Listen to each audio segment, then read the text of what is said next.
and it's in the breaking we come unbound.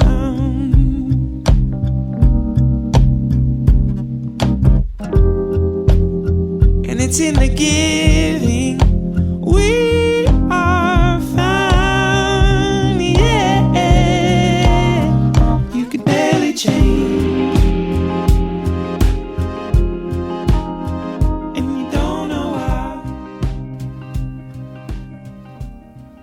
Welcome to Wisdom and Well-Being, a podcast created to honor the authentic human experience. Seeking to nourish through stories instead of through substance, we offer this space for the telling of a unified narrative where wisdom, hope, gratitude, and love become our sustenance, and community our home in which to receive it. You walked on fire, and I know you tried.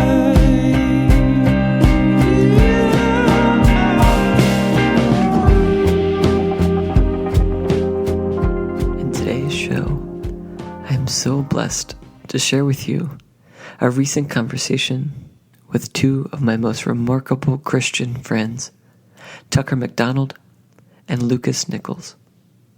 Currently residing in Charlottesville, Virginia, Tucker MacDonald writes and produces independently, fronts his current music project, Dillingham, and is the worship arts director in a local church, Cornerstone Community Church. Tucker's songs draw from varying ends of the music spectrum, from his years of fiddle playing as a child to bluegrass bands, jam bands, and choir. The composition-like structure of most of his songs takes a listener on a spiritual journey of asking questions and looking for answers. Lucas Nichols is an analytical thinker who loves learning new things and discussing wholesome ideas. Faith and music are essentials in his life, and he enjoys experiencing these elements with others in his community. Together, Lucas and Tucker have been spreading their faith and love for Christ through music, holding a space for all who enter their local community church to be renewed, restored, and healed through the power of song. As you will hear in today's conversation, their musical talents have paved a way for many like myself to finally find a spiritual space we can actually call home. A space where worship, music, community, and prayer come together in a poetic symphony to lead us all to unfathomable and previously unknowable heights. As three young males born into a generation often hurt, disgusted, or disillusioned by religion and the Christian church, we offer a hopeful dialogue and proposition for our fellow youth to courageously step out into a different kind of church, perhaps one where music becomes your gateway to building and restoring a relationship with God. This was perhaps one of my most favorite interviews, and I encourage you to share this conversation with anyone you feel could benefit from its uplifting message. In a time where negativity and cynicism seek to reign supreme, Lucas and Tucker point to the undeniable truth that indeed succumbing to negativity is not an option when you live in divine alignment with your authentic self. Enjoy the show.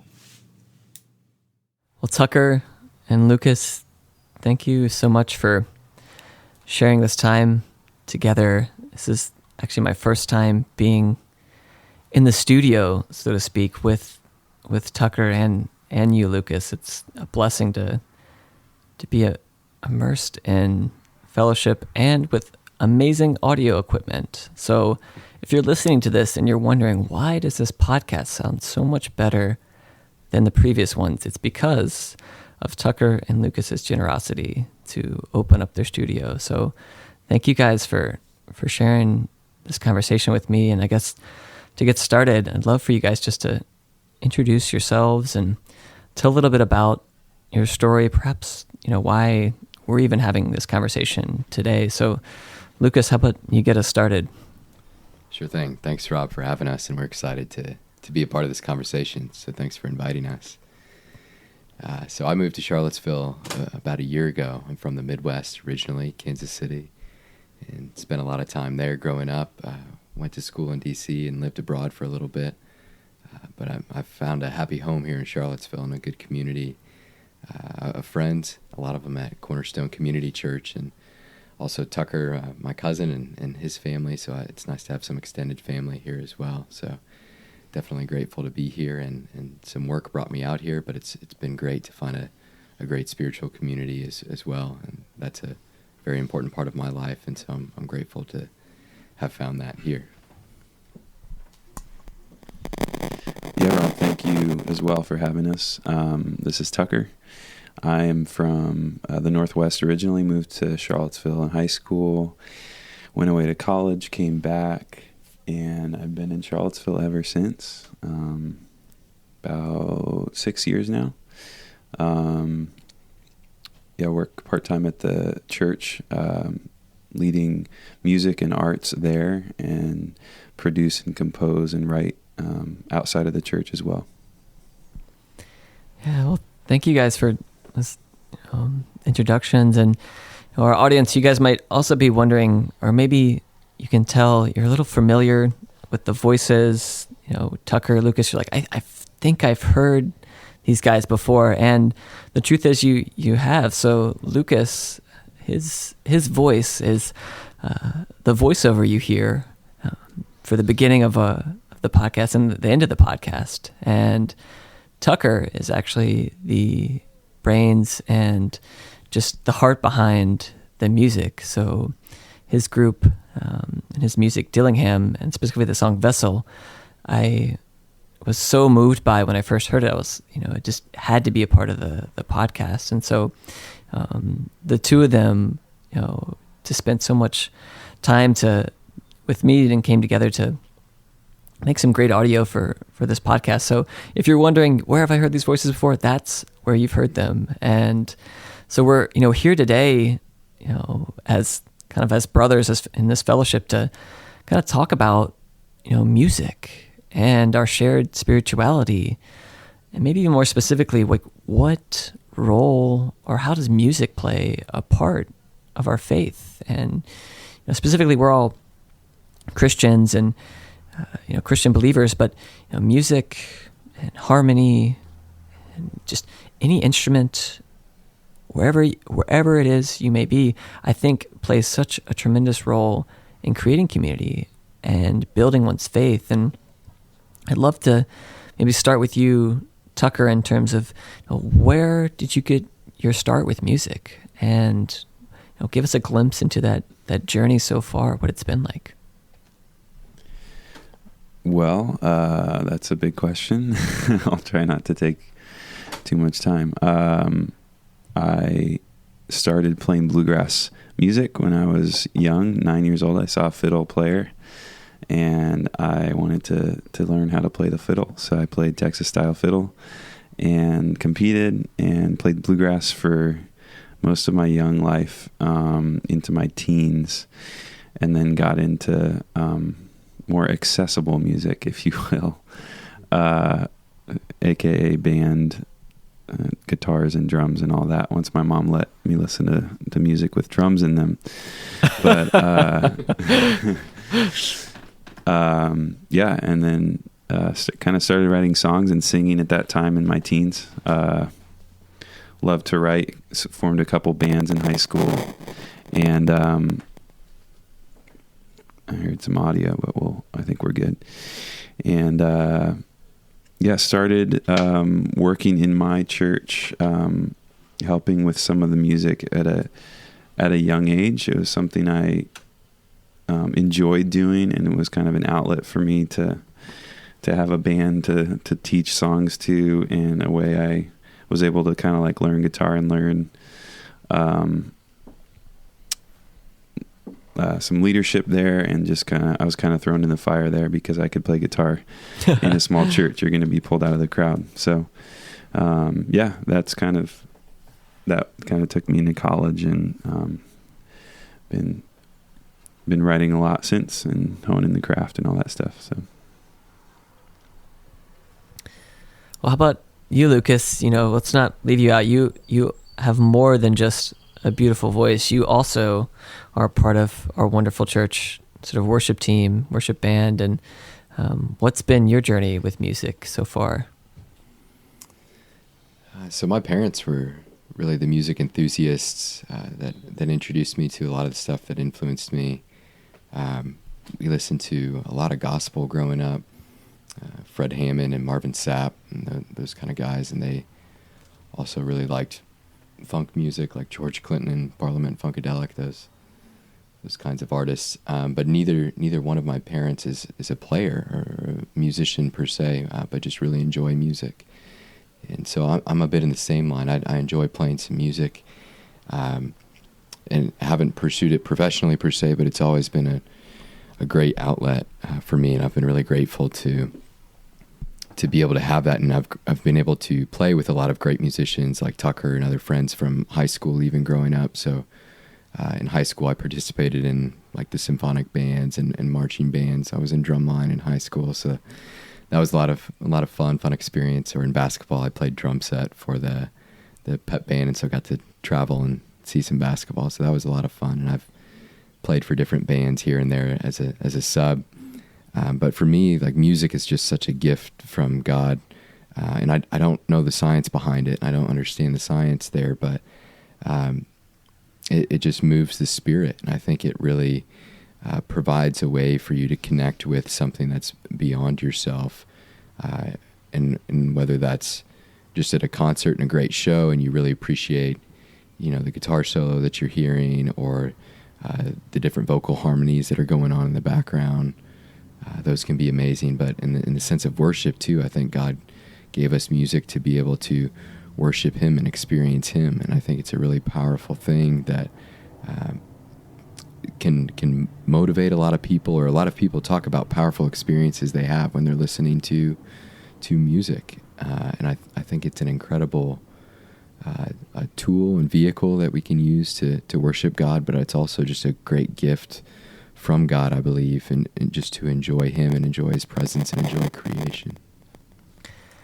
I can echo so many of those thoughts, and thank you for sharing. It's funny, as I won't say a complete non-musician, I've dabbled in banging on a few drums, and all right, my voice is, you wouldn't want me to be singing, but that experience with music and in a collective has been so tremendous for my faith. And I guess to share kind of a short story, when I was a young child, I grew up in a Christian family, and I remember going to church and just not really feeling it. I mean, I'm looking at the pastor, 70, 75-year-old man, and we're singing hymns that I can't really understand. Some of the words, we don't talk like that, and it doesn't make sense to me.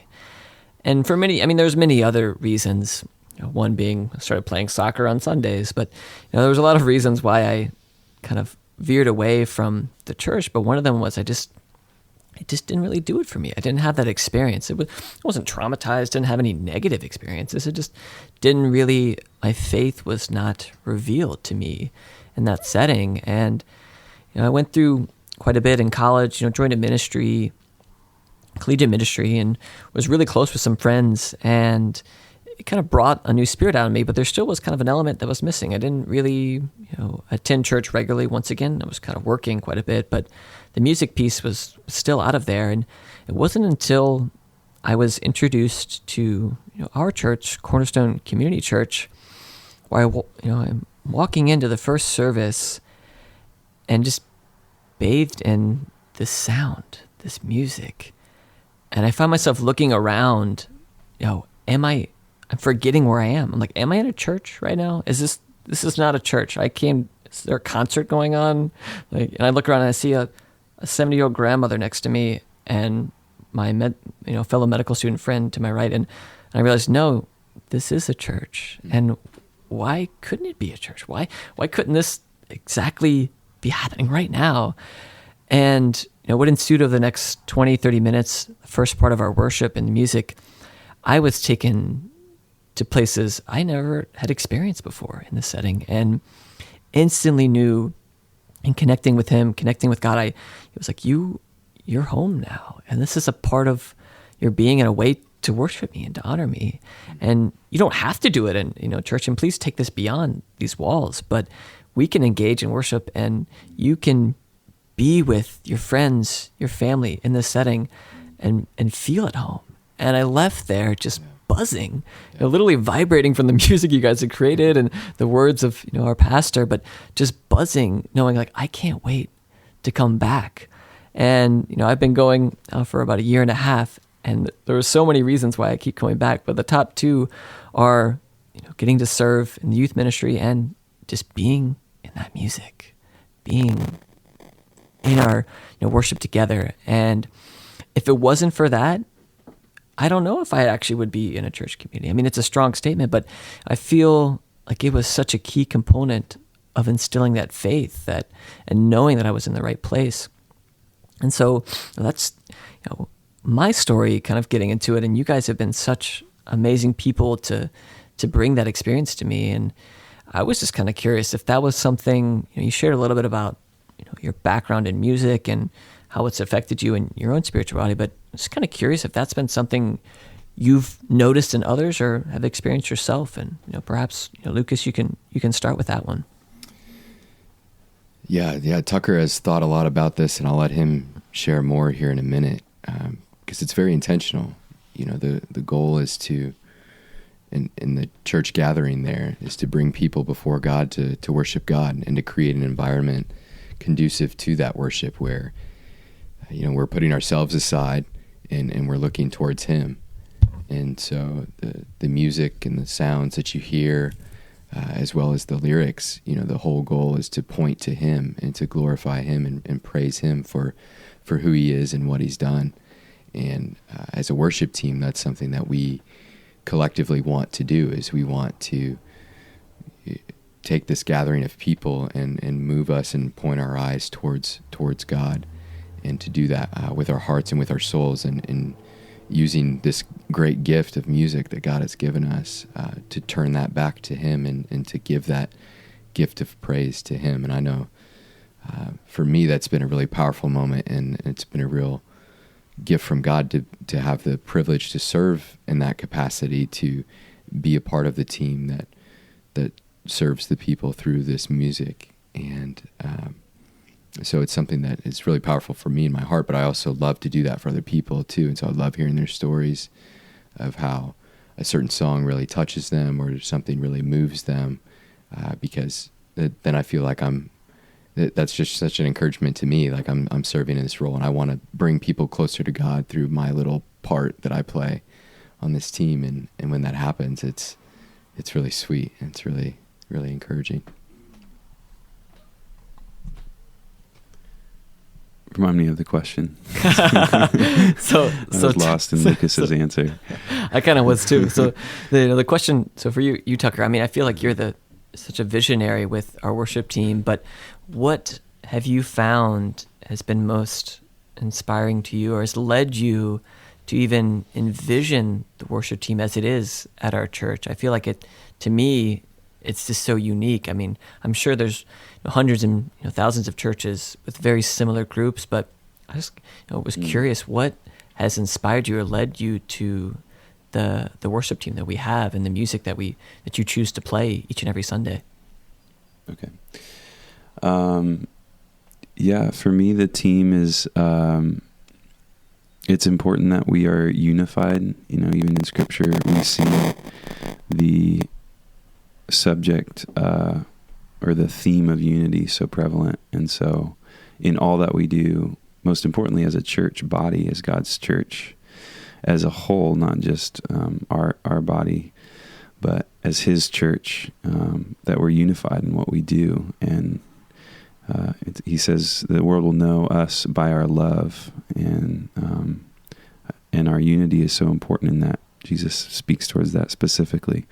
So within the context of our church and specifically our team, we just work really hard to be unified and to be, in some ways, like family to each other, and knowing each other outside of a busy Sunday morning, whether it be personally or just praying for each other, knowing what's going on in each other's lives, jobs, family stuff.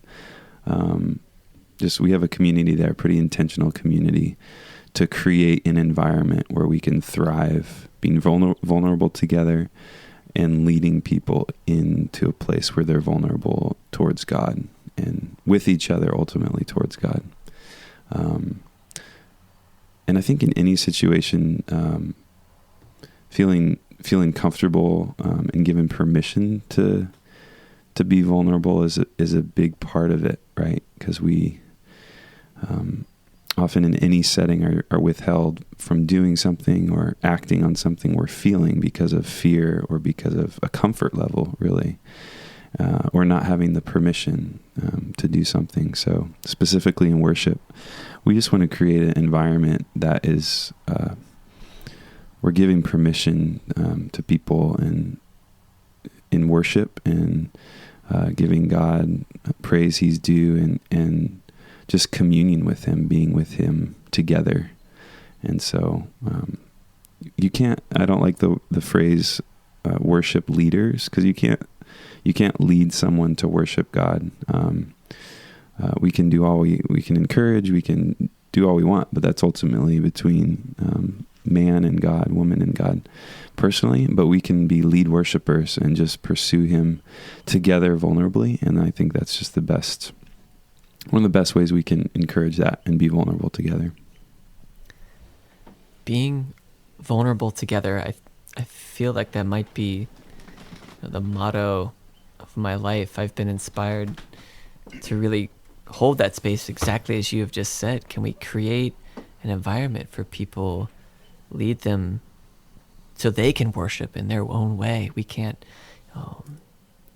do it for them or even instruct them to do so. We can just hold that space and create that environment to be vulnerable. I know I'm not even one of those kind of people that would sing in the car or the shower, but you get me singing every Sunday, and I have there's no hesitation. It's just what the moment calls for and what it feels right. And I'm sure there's so many other people at our church that are just the same way and feel that same sense of, whether it's the Holy Spirit or just that warmth and faith in their lives to express it. I'm sitting here now, I just get goosebumps, but I keep bringing myself back to all the songs that you guys play that keep coming back through my head. And I don't like to be a favorites guy, because it's sort of, you put things on pedestals. Who's my best friend, or it's my favorite song or my favorite movie. And I've tried to get away from that practice, because I see it as one of, it sort of comes back to judgment or comparison. Like, so I no longer really even consider myself having a best friend. I have so many people that I love in my community, whether that's family, friends. And all that being said, though, there are a few songs that stick out to me that when you guys start playing, it's like, yeah, that was what I was ready for. That was what I was ready for. And I was kind of curious if there was any one particular song or a set of songs that were very memorable to you, or that when you guys come together on Sunday, you just get really excited and pumped up to share this song or this message. So Tucker, maybe you want to start? Yeah, sure. I think for me personally, I'm moved when there's a certain song that speaks towards a moment within, specifically you're asking about our church, so about a moment, it speaks towards a moment that the church can walk through together. So whether that's grieving or mourning or or even just spiritually, if we're focusing on praise or whatever it is, a song that really just speaks towards that moment, and a song that people really latch onto, like what you mentioned. It's a special time, right? Because there's so many people and so many different preferences and all of that, just personally. But on a spiritual level, when we lay aside those and commit to the moment of, I remember specifically a year and a half ago, someone in the church, her sister had passed away, and there was a lot going on in the Middle East, in Syria, and there was just mourning all across the body, just mourning. And there was a specific song that just talked about, we'll feast in the house of Zion together. And I had heard that song about 4 days before service, and we already had our whole set list picked out, and I knew immediately we have to sing the song. And we sang it, and it was, some thought it would be hard to learn, and some thought it wouldn't fit, this and that, but I knew we had to sing it, and people just latched onto it right away, because the moment was greater than the style or the song, how hard it was, or any of that, because we had to sing that song, and in a spiritual way, and a worshipful way. It's really, I think, honoring to God when we can walk through those moments together, and when we just look to Him. So that's one of my favorites.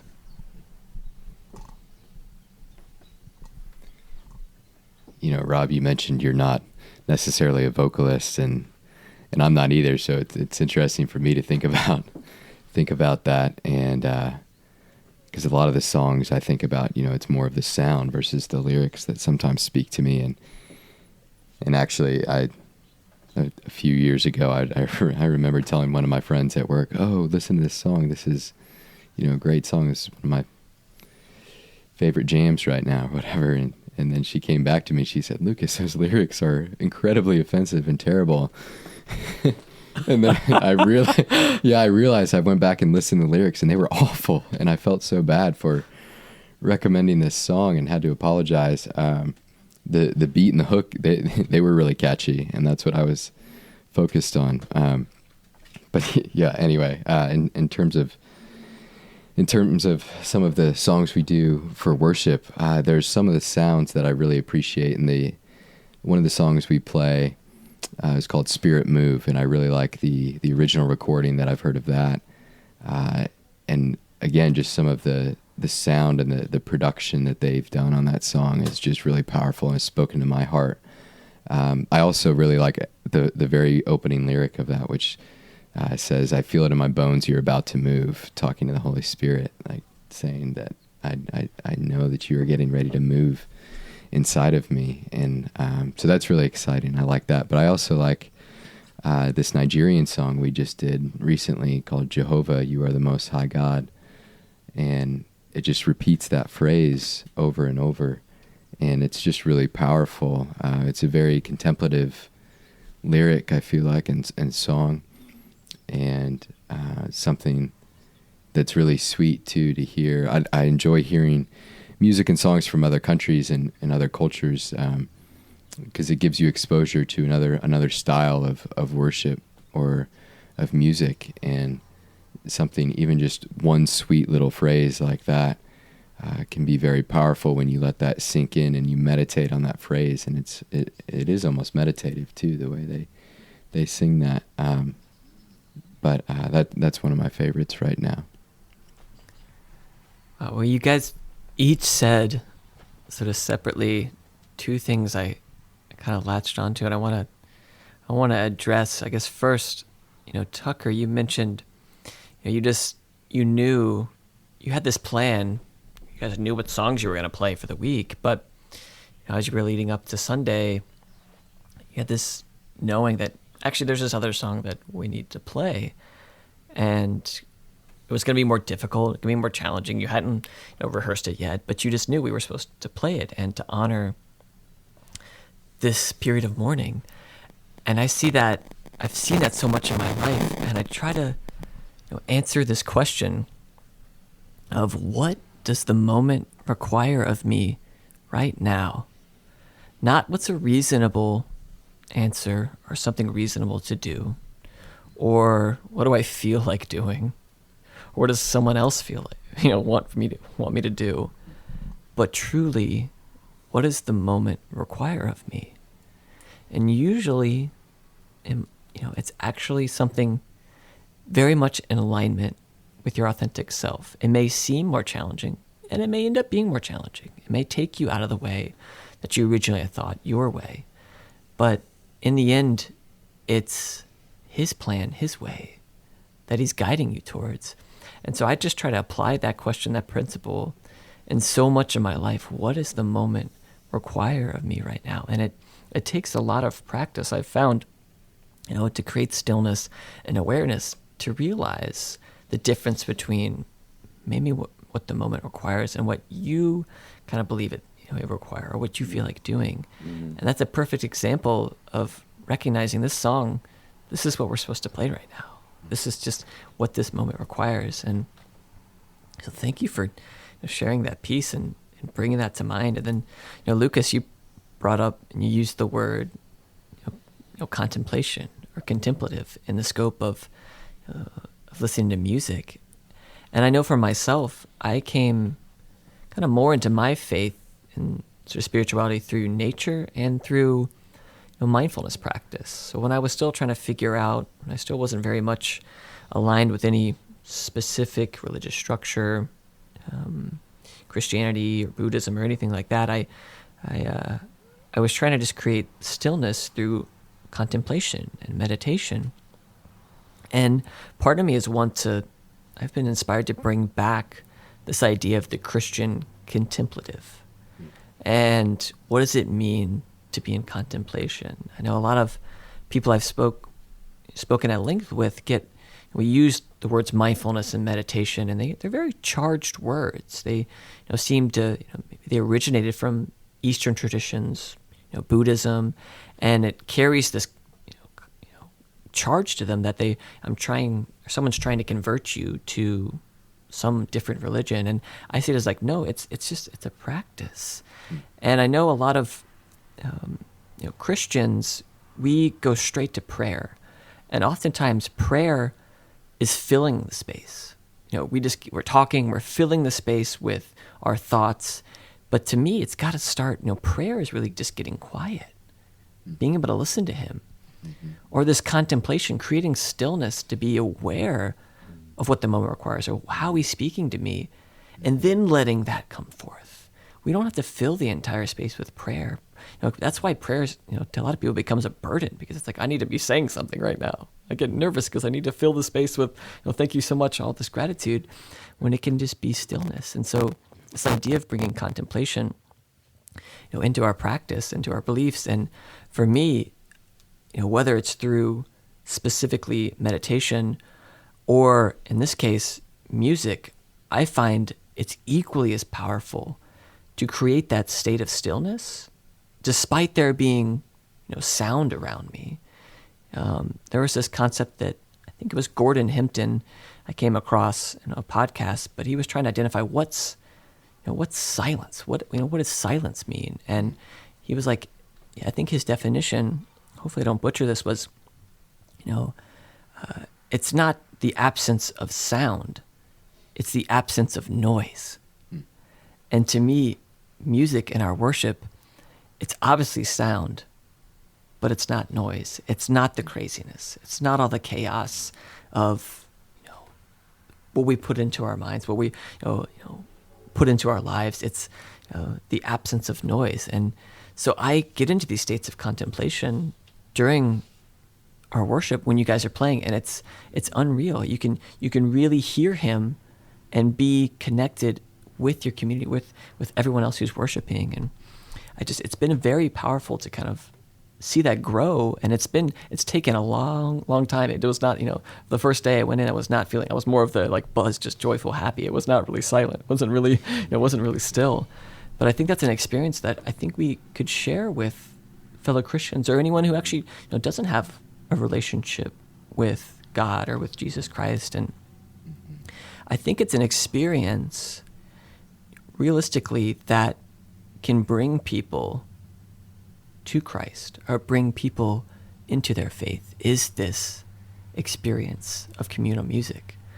And perhaps this is me just kind of speculating, but I know there's so many people, in our generation. I actually don't know your guys' ages. I think we're all kind of in the same generation. But there's a lot of people in the millennials, whatever term we want to use, who have distanced themselves from a religious structure such as the church because they see it as too confining. It doesn't allow me to fully express my faith, or they've been hurt in some way. They see on the news, or they read about that there's all this war, this hatred that's coming from the church, and the reality is it's not coming from it's not a church setting, but we carry that with us, and we want to avoid places of worship because of this fear. And I think that specifically for our generation, this type of music and the type of worship environment that you guys create could be a gateway for so many people. And a pastor talks about it almost every day. He's like, he speaks to those who don't yet have a relationship with God.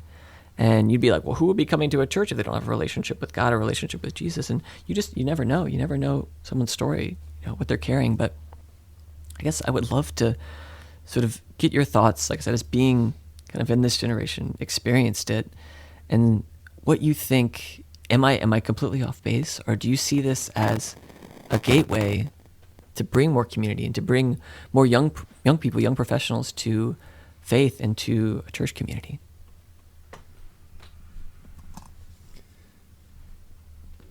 Well, Rob, I'll talk first, just more conceptually before getting into music specifically. And I think there are two answers in response to some of the issues you brought up, and one is that people in the church have done awful things, and I think that needs to be recognized and acknowledged, and not swept under the rug in any way whatsoever. There's been a lot of news coverage, and I think that's a good thing to bring light to the sins of the church, not sins of the church, but sins committed by people who are in the church, and I think that needs to be dealt with openly and forthrightly, and not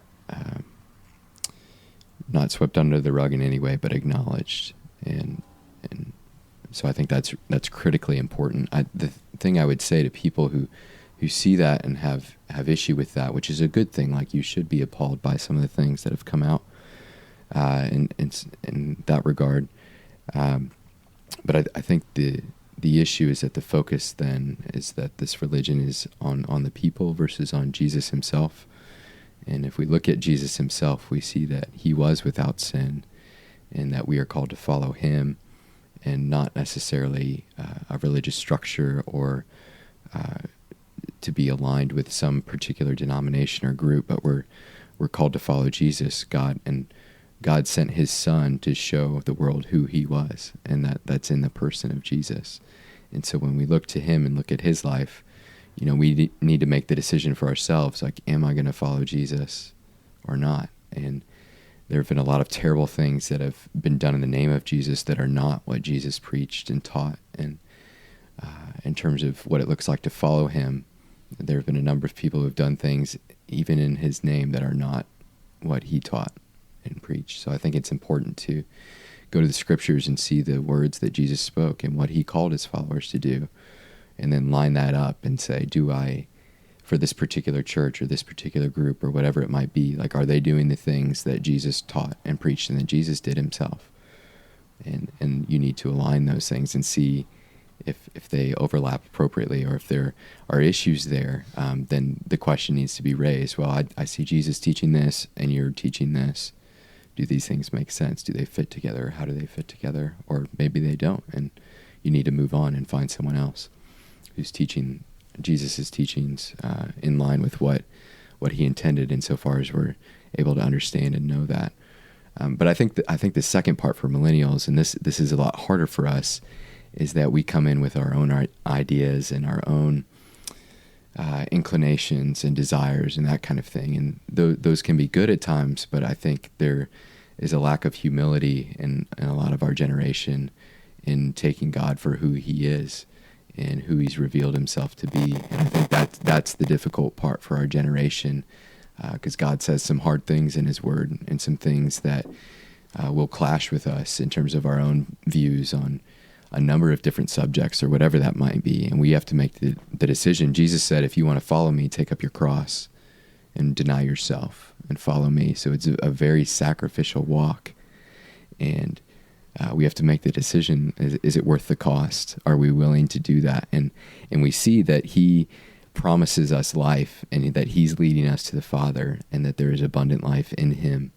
And if we believe that he is the Son of God, then that's a good thing. Like that's the man we want to follow. We want to be on that path, even if there is suffering and even if there's hardship and even if some of the things don't seem to make sense, what he's calling us to do or what that looks like. So I think those are two important factors for us, is one, to acknowledge that people sin and don't follow Jesus, and that needs to be recognized, but that doesn't take away from who God is or what he has done in sending Jesus to die for our sins in our place and raising him from the dead. Like, all of that remains despite what anybody else might do. But the second thing, and this is the hard part for our generation, is are you humble enough? And it's not even of you, but if you recognize who Jesus is, that's what prompts that humility. But it's not going to be God on your terms. And I think that's what a lot of people want. And I think that's the hard thing for our generation, is that if we want to follow Jesus, we have to take what he says. And that might come into conflict with some of what we think and believe. I'm going to answer in a completely different way. More perspectives, the better. Yeah, it's just what came to me.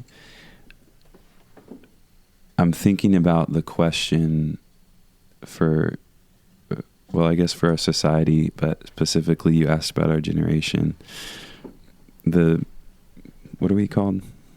The millennials. The millennials are... They're old and young millennials. Thereabouts. Us in the ballpark. Millennial-ishers. Where do we worship? How do I phrase this clearly?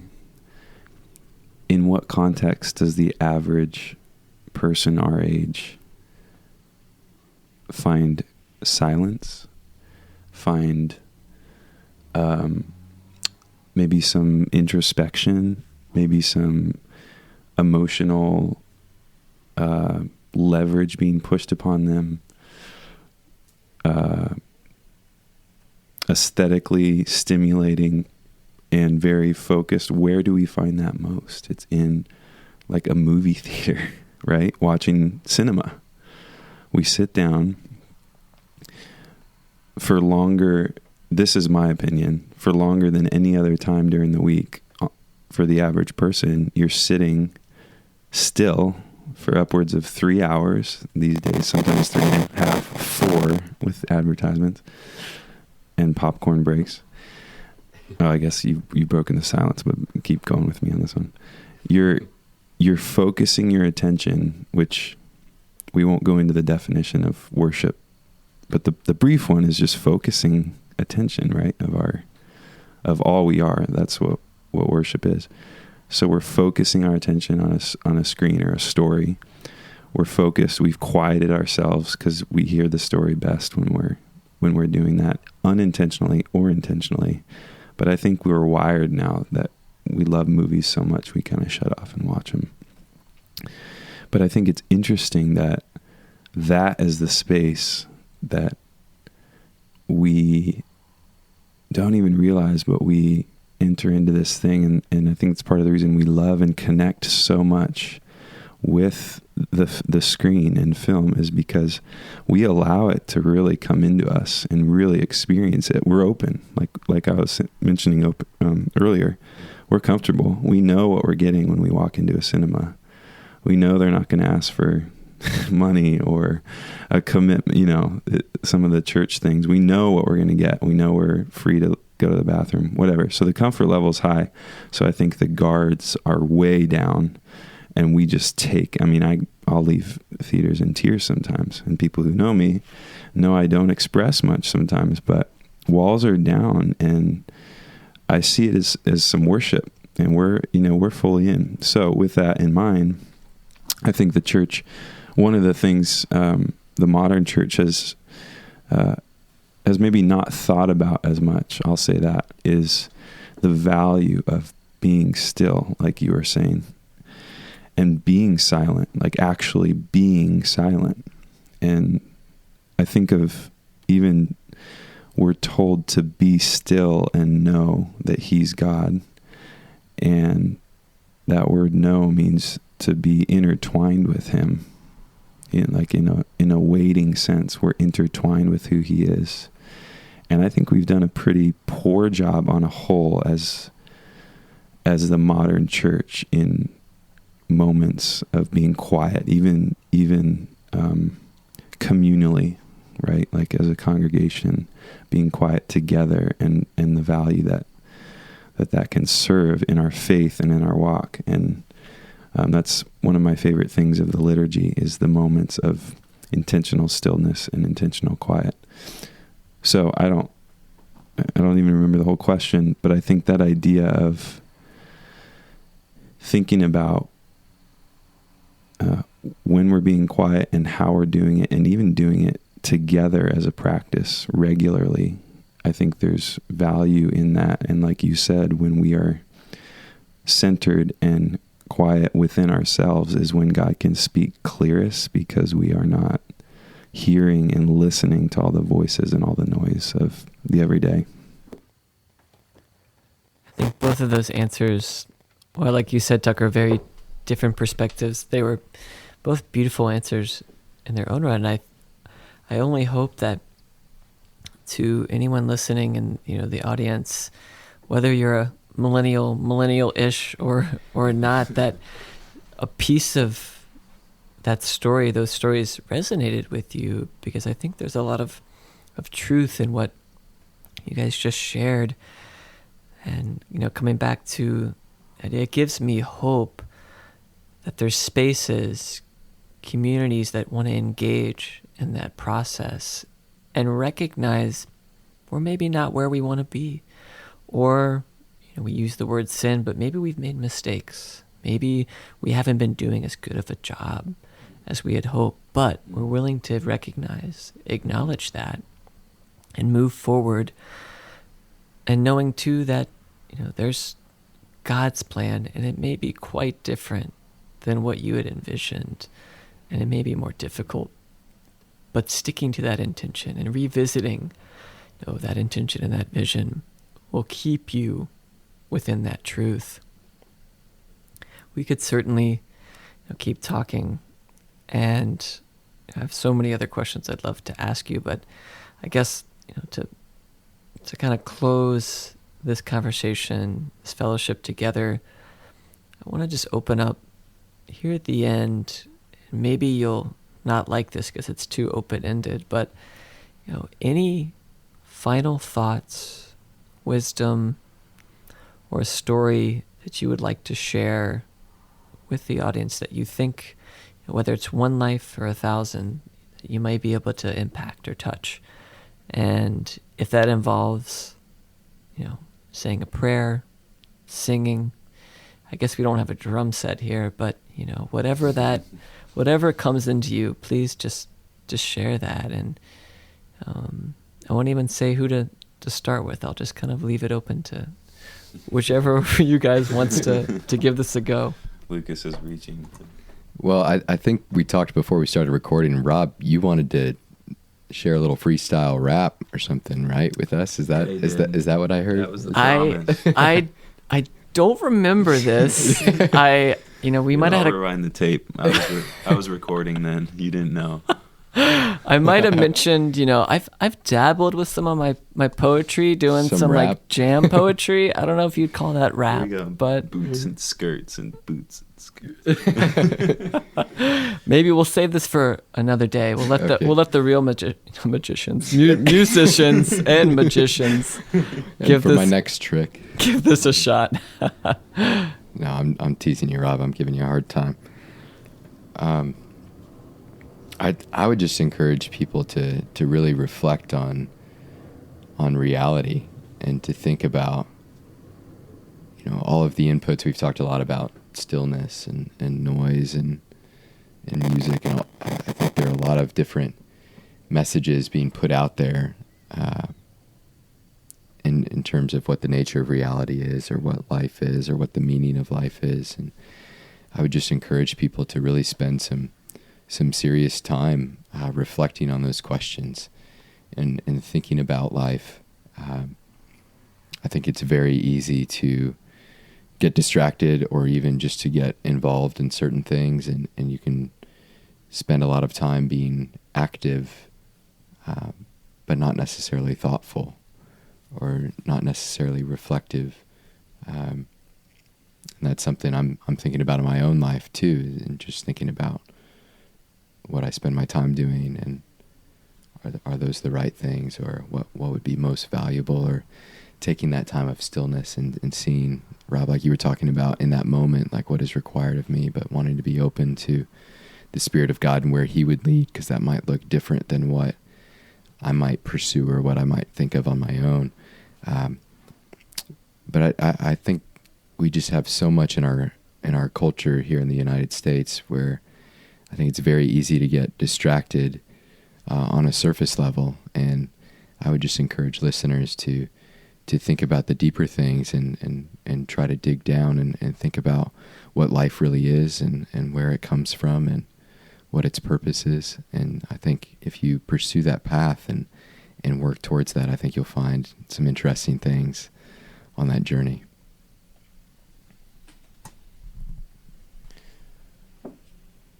I guess the only thing I would add would be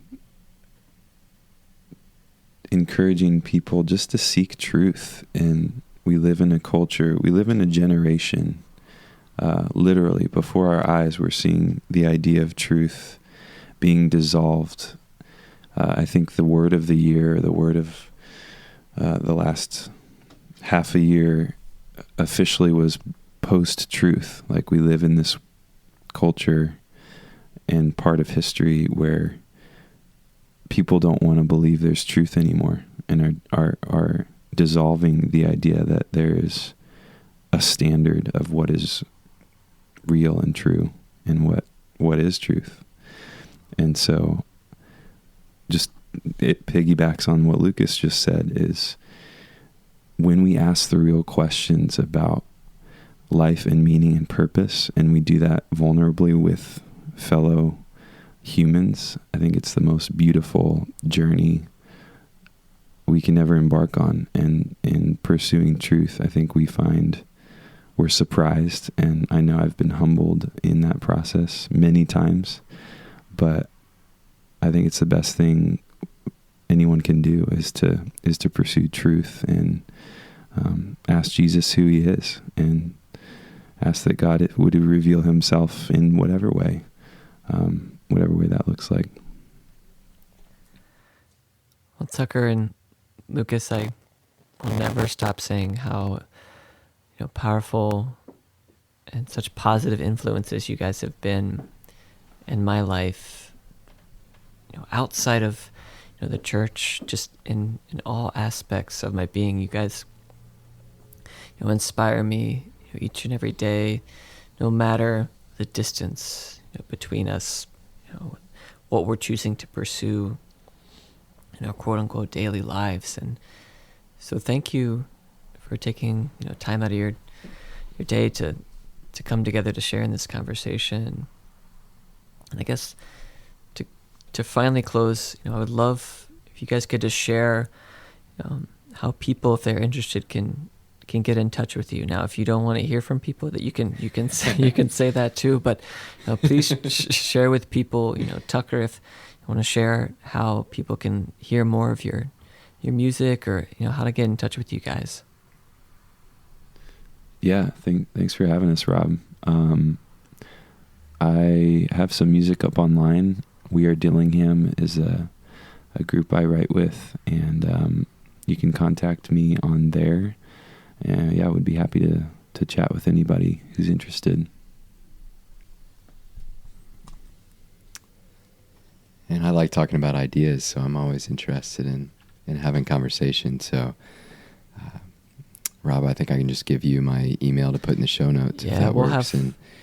and email is probably the best way to get a hold of me. And so I'll give that to you, Robin. You can share that with your people. Yeah, we'll have links to all of those things in the show notes so people can reach out. So just thank you again, guys, and until the next Sunday, may we all be at peace.